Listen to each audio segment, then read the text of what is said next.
Hello दोस्तों, मैं Rakesh Yadav Rakesh dot ground में आपका स्वागत करता हूं। आज का हमारा क्लास एक्टिव एंड पैसिव पर है। एक्टिव से पैसिव कैसे बनाते हैं उसको मैं आज आप लोगों को बताने का प्रयास करूंगा। आज का हमारा जो टेंस है पास्ट इंडेफिनिट टेंस। यदि active voice past indefinite tense में है तो उसका पैसिव वॉइस कैसे बनाते हैं इसको आज हम लोग देखेंगे। इसके पहले मैंने आपको past present indefinite, present continuous tense और प्रेजेंट परफेक्ट टेंस का बनाया था, 3 टेंस। मुझे आशा है कि आप लोगों ने उस वीडियो को देखा होगा, आप लोगों के लिए सहायक हुई होगी, सिद्ध होगी। चलिए आज देखते हैं। पास्ट इंडेफिनिट टेंस यदि एक्टिव वॉइस है तो उसका पैसिव में कैसे चेंज करते हैं। मैं आपको एक बार फिर से बता देना चाहता हूं कि एक्टिव और पैसिव क्या होता है। जैसे अगर आपको समझने में दिक्कत हो रहा है तो एक्टिव पैसिव को आप लोग समझ सकते हैं कि एक्टिव पैसिव क्या है। एक्टिव होता है मतलब जैसे हमारे पास दो कान है ना, तो अपने कान को जैसे मान लीजिए ऐसे पकड़े हैं, ठीक ना, तो एक्टिव है। और इसी हाथ से घुमाकर अगर ऐसे पकड़ ले रहे हैं तो पैसिव है।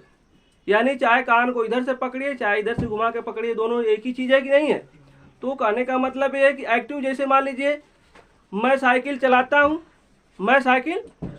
हूँ, उसके बाद कह दिया गया मेरे द्वारा साइकिल चलाई जाती है ना। जैसे मैं अपने कान को इसको पकड़ता हूँ या मेरे द्वारा कान को ऐसे घुमा के पकड़ा जाता है, दोनों एक ही चीज है ना।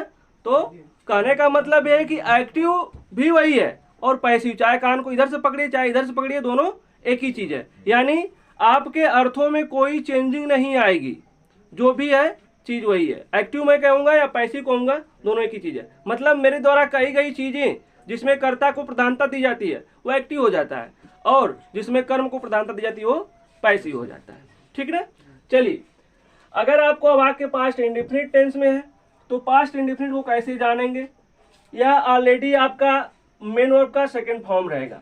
जब भी मुख्य क्रिया की सेकंड फॉर्म रहती है तो समझ जाइए कि यह पास्ट इंडेफिनिट टेंस है ना। पहली पहचान, अगर वाक्य सिंपल है तो। दूसरी पहचान है वाक्य में डिड लगा होगा। यदि वाक्य इंट्रोगेटिव है तो सहायक क्रिया डिड का प्रयोग रहता है, या देखिए डिड नॉट भी लगा है, या क्वेश्चन वर्ड रहेगा तब भी डिड लगा रहेगा। यानी यदि वाक्य नेगेटिव है और इंट्रोगेटिव है तब तो सहायक क्रिया हेल्पिंग ऑफ डिड का प्रयोग होगा इसमें। और यदि वाक्य सिंपल बिल्कुल रहेगा तो उसमें मुख्य क्रिया की सेकेंड फॉर्म रहेगी, ठीक ना। यही पहचान है पास्ट इंडेफिनिट की। चलिए आगे देखते हैं। रूल में लिखा है इस टेंस में कर्ता के अनुसार सहायक क्रिया वाज और वर का प्रयोग करेंगे।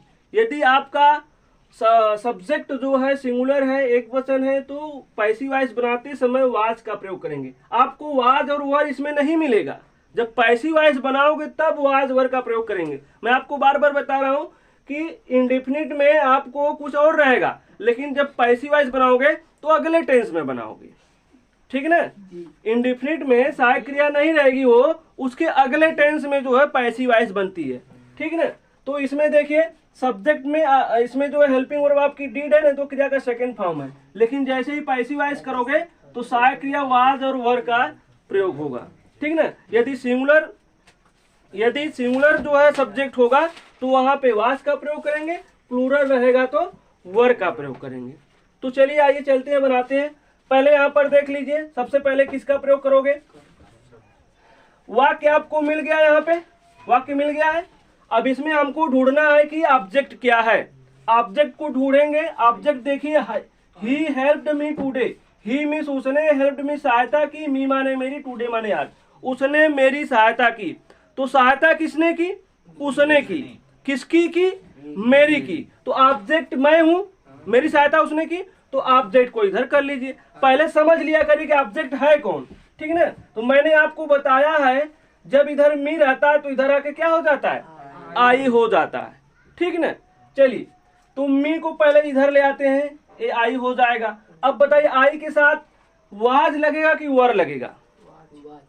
आई ऐसा सब्जेक्ट है जिसके साथ कभी कभी सिंगुलर हेल्पिंग वर्ब लगती है, कभी प्लूरल लगती है। अभी देखिए इसमें आई के साथ वाज लगा है, कंटिन्यूअस में आई के साथ एम लगा था, कहीं कहीं आई के साथ हैव लगता है, ठीक ना। तो ये चेंज होता रहता है, इसको आप लोग ध्यान दीजिएगा। चलिए, तो आई लग गया, इसके बाद वाज हम लगा देंगे, आई वाज। अब उसके बाद देखिए यहाँ पे सब्जेक्ट आई हो गया कि नहीं, ये ऑब्जेक्ट वो मैंने सब्जेक्ट बना दिया। उसके बाद वाज वर्ब सॉरी यहाँ पे वाज लिख देंगे। अब मेन वर्ब का थर्ड फॉर्म, मेन इसमें वर्ब क्या है, मुख्य क्रिया क्या है, हेल्प, सहायता करना। तो ये ऑलरेडी जो है आपका सेकेंड फॉर्म है, थर्ड भी यही होता है, हेल्प्ड। अब इसके बाद जो सब्जेक्ट है इसको ऑब्जेक्ट बना दीजिए, इसके पहले बाई लगा दीजिए, बाई, और ही है तो इधर आके क्या हो जाएगा, हिम हो जाएगा, by him today, full stop.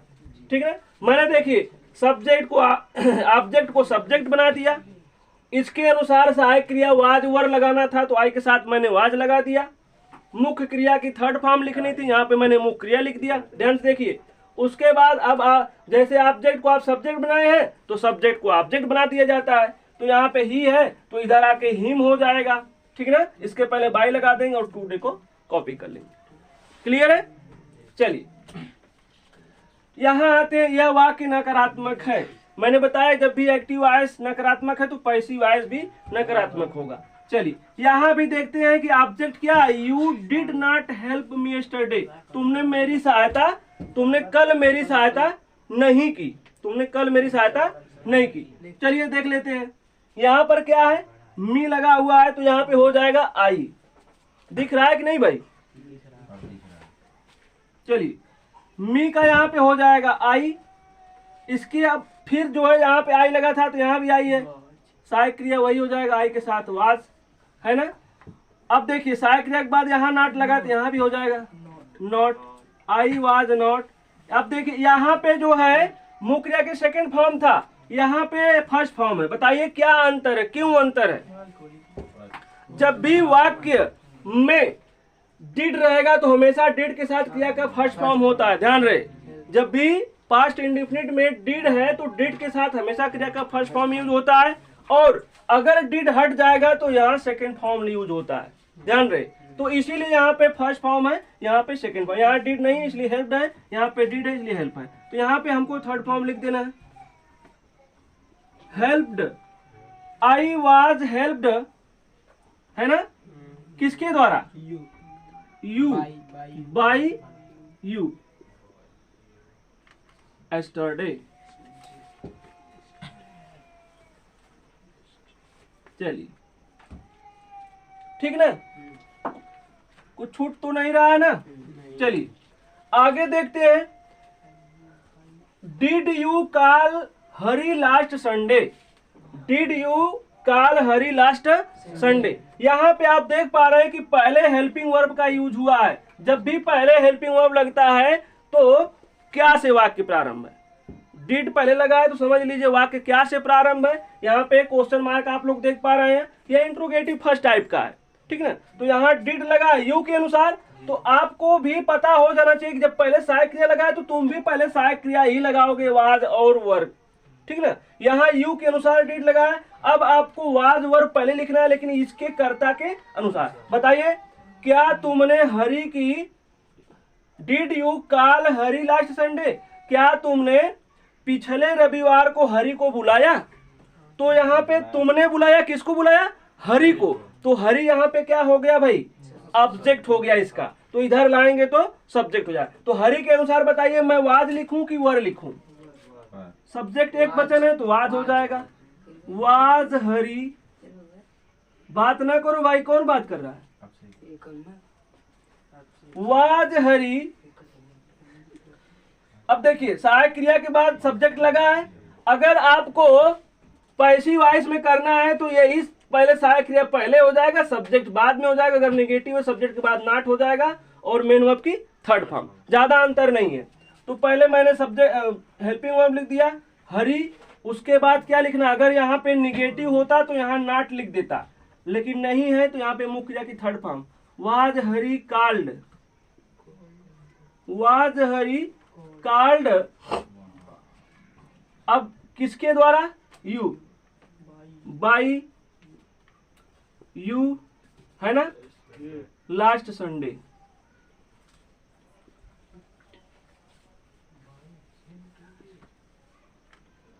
You यहाँ सब्जेक्ट है ना, इधर आकर यू का यू ही रहता है, ध्यान रहे। Was Hari called by you last Sunday, कुछ छूट रहा है क्या? चलिए यहाँ पे क्वेश्चन मार्क लगा दीजिए। आगे देखते हैं, इसको पहले बता दें। अब देखिए यहाँ पे वाई लगा हुआ है, वाई लगा है तो समझ जाइए कि यह क्वेश्चन वर्ड है और यह बीच में रहा होगा, क्यों? इसलिए जब भी क्वेश्चन वर्ड बीच में रहता है तो सबसे पहले उसकी अंग्रेजी लिखते हैं, है ना। तो मैंने आपको बताया जब भी एक्टिव से पैसिव बनाएंगे तो क्वेश्चन वर्ड को ज्यों का त्यों उतार लेते हैं। ए इंट्रोगेटिव तो ए भी इंट्रोगेटिव हो जाएगा, इसमें कोई चेंजिंग नहीं होगी, इसको ऐसे उतार लिया जाता है। अब यहाँ पे डिड का प्रयोग हुआ है सी के अनुसार। आपको किस इसमें बताइए सब्जेक्ट क्या है, सब ऑब्जेक्ट क्या है? एनी सॉन्ग है ना। Why did she not sing any song in the function, है ना। उसने फंक्शन में कोई गीत क्यों नहीं गाया? उसने फंक्शन में कोई गीत क्यों नहीं गाया? तो गीत कौन गाया? उसने, है ना। क्या गाया? गीत को गाया। तो गीत आपका क्या हो गया? ऑब्जेक्ट हो गया।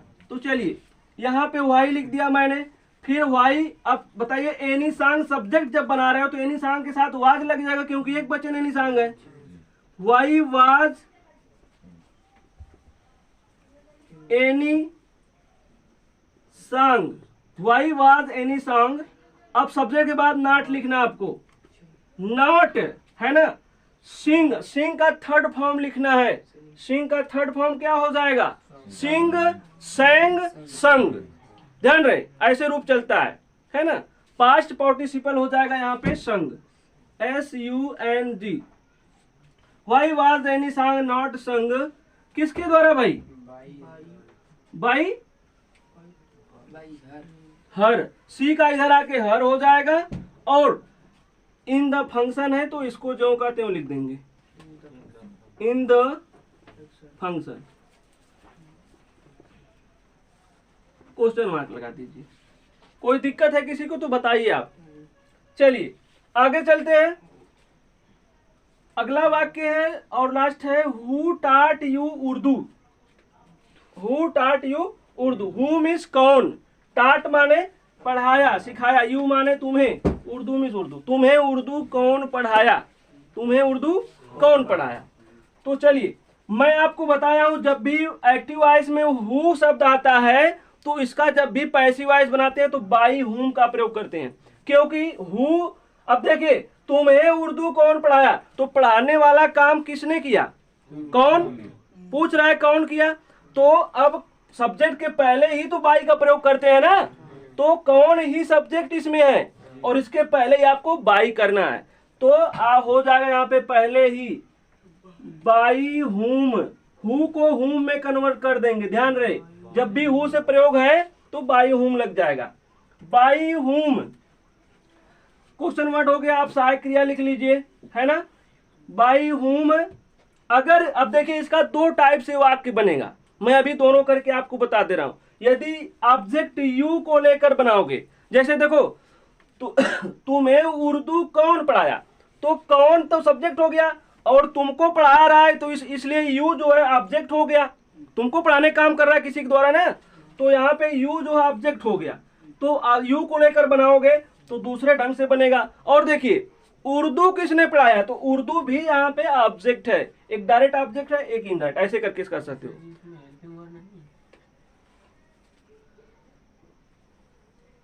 ऐसे ही होता है, हु वाले वाक्य ऐसे ही होते हैं, ठीक ना। चलिए देखिए बाई हुम। अब यू से लेकर बनाएंगे तो यहाँ पे क्या हो जाएगा? वर हो जाएगा। बाई हुम वर यू, बाई हुम वर यू। मुख्य क्रिया क्या है? टाट है, TAUGHT। बाई हुम वर यू टाट, क्या? उर्दू, ठीक ना। ऐसे हो गया, यू से लेकर बनाया आपने, ठीक ना। और आर करके लिख लो। एक वाक्य और देखिए यहाँ पे दिख रहा है ना। चलिए एक वाक्य और यहाँ पे मैं आपको बता दे रहा हूं कैसे बनेगा। अगर उर्दू को लेकर बनाओगे तो फिर बाई हुम हो जाएगा। देखिए ध्यान से, बाई हुम। अगर उर्दू को लेकर बना रहे हैं तो उर्दू केवल एक सब्जेक्ट है तो यहाँ पे वाज हो जाएगा। बाई हुम वाज उर्दू, भाई whom was उर्दू taught, समझिए भाई whom was Urdu taught to you, to you। क्यों बाई नहीं लगा? ऑलरेडी यहाँ पे बाई लग चुका है, तो यहाँ पे टू यू हो जाएगा। ये दो तरीके से इसका जो है आप अनुवाद कर सकते हैं, ठीक ना। चलिए, आप इस वाक्य को ढंग से आप देख लिए दोनों, और सारी वीडियो को मैंने ये देखिए सारे वाक्य को अच्छे से बना दिया। अगर आपको कोई समस्या है तो आप मुझे कमेंट के माध्यम से बताइए। वीडियो देखने के लिए सभी को धन्यवाद।